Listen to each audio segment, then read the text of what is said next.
I have two stories from my The Dust is Global series. This one was left in my BurbNBougie subreddit.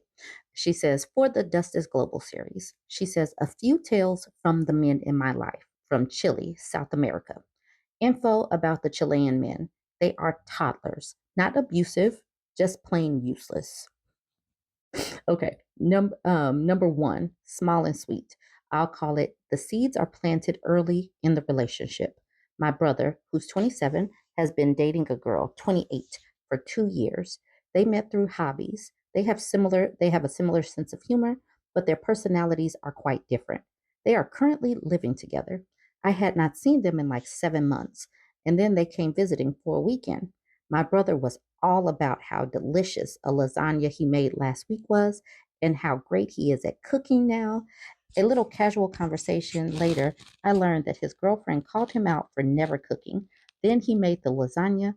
It was one meal in like a month. And he was all about, please celebrate me. It was so good. But it was all thanks to the fight they had, in which she explained that she is tired and she needs him to participate more in the house because she also works and doesn't have time. It's small things like that. Her waking up earlier, having to make herself comfortable at our home instead of him making her comfortable at his, socializing with the family alone, and all of that. My brother, he lives as he pleases, wakes up when he wants. He doesn't know how to pack. I'm sorry, doesn't know what to pack, what to prepare. He just points a direction and they go. Now, multiple bits of the saga is that my parents' marriage, let's be clear that until last year, my parents were the ideal marriage in my mind. But due to recent events, I've learned a lot. Number two, the help. When my mom was pregnant with her third child, she was working full time, leaving me at my grandma's house on the other side of the city and the pre K for my brother, then picking us up and doing all of the house chores. She didn't know she was pregnant, just that her life was pretty hectic as it was, running around, doing one thing or another. She had a little bleeding at the time and thought it was her menstrual cycle. But during a routine OBGYN exam, after she mentioned the bleeding, she discovered that she was 3 months pregnant and in danger of losing the child. She was advised to rest the next 6 months. She tried to keep working, they needed the money. But after a mental breakdown, she finally had enough and asked my dad for help. She cannot keep up. There was an ultimatum, or he stepped up and helped her, or she walks out of the marriage, kids and all. My father did step up, but it was only to help with work. He didn't pick us up. He didn't help with chores. It was just doing some, not all of the work stuff my mom had. They are accountants. She thought that that was some help and just focused on the baby. It worked out in the end, I guess. Number three, missing money. So my dad tried to get higher education 2 times in his early 20s. Both times it failed due to money. He was a good student but poor. So most of his adult life, even though he never finished said education, he had debt. Before I was born, my mom and dad had a savings account. My mom calls it the emergency family fund. She had it before they met, and after they married, my dad started adding to it. But most of the money came from my mom. Let's say $5,000, 80-20 split. Not that much, but this was 20 years ago. And they were middle class. This money mattered. Well, during that time, there was a period of financial problems that my mom thought, there's no problem. We can remain afloat for a couple of months with the money we have saved. But there was no money. The money had vanished. And when my mom went to the bank to see if there was a mistake, she learned that my father had used it all a couple of months ago, and all that remained was her contribution for the last 5 months.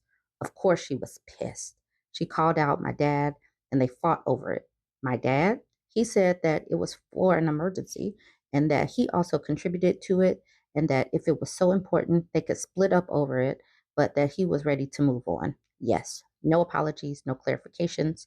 My mom concluded that he paid his student loans with it, and then she thought that she wanted this marriage more than the money. So she decided to forget and forgive. I want to add that currently my parents are still married, but my mom is checked out already. If they remain together or not, only destiny will tell. So Like she said, she added to the Dust is Global, and she said that Chilean men are just big toddlers.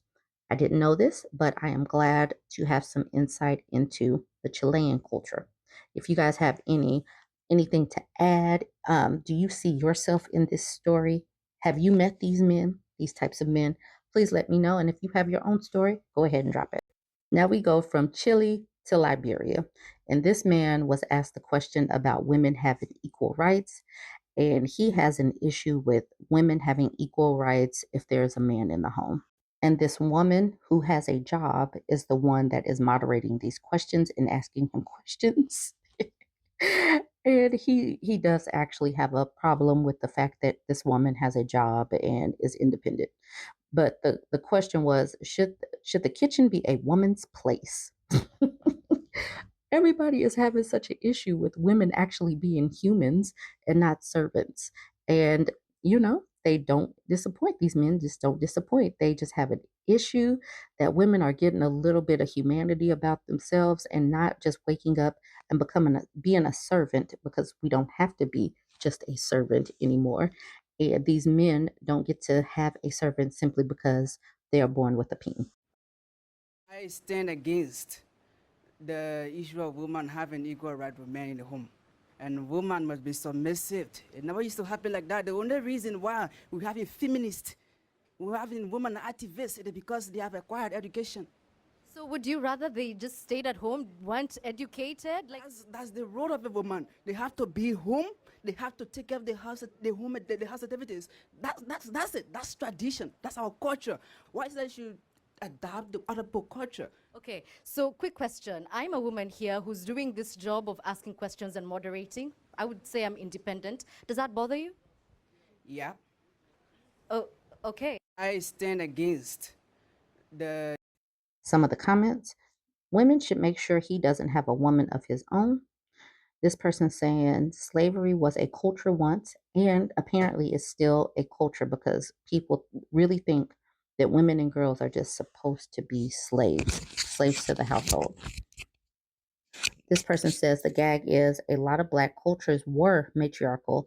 This nonsense way of thinking was brought to us by colonialism. And I think some of it happened simply because sexism is baked into the cake. It doesn't really matter because I don't know. I don't know. This is probably the chicken or the egg. You guys will have to weigh in on that part. This person says nobody would go near him. He looks like he bites ankles.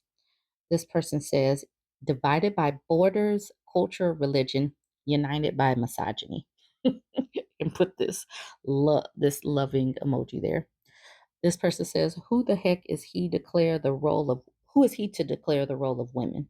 Exactly. These men have no power. So they think that they're going to oppress a woman, basically. This man says weak men made feminists and destroyed society. All right, well, let's see what else he has to say. This person says, wasn't as if society was balanced to begin with. Don't see your point. Um, Someone says weak men that abused and oppressed their wives and other women is what started feminism. Basically, because women were oppressed, that is what made other women want to go out and, be human and work for themselves because they were tired of being controlled within the household. Now, this person says, as a woman, I agree with him. If you just want to be in the home, then go ahead and just be in the home. Let the rest of us who think that working and having your own and being secure, having some thoughts outside of what men say. If we want to do that, let us do that. You go follow behind a man, just be in the house, being a servant. This person says that man is so weak, he is literally being bullied into misogyny from dead people. Tradition. Literally peer pressure from the dead.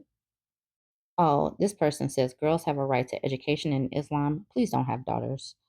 And she says, yes, I agree with that. I think women should have the right to get an education, but I also agree with some of these things that he says about women's roles.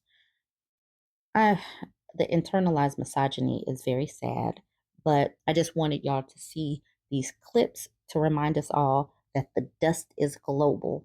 The dust is global. They don't like women having independence and having rights and our own humanity. But then again, on the other side with Chile, they're perfectly fine with women They just want to be toddlers, I guess.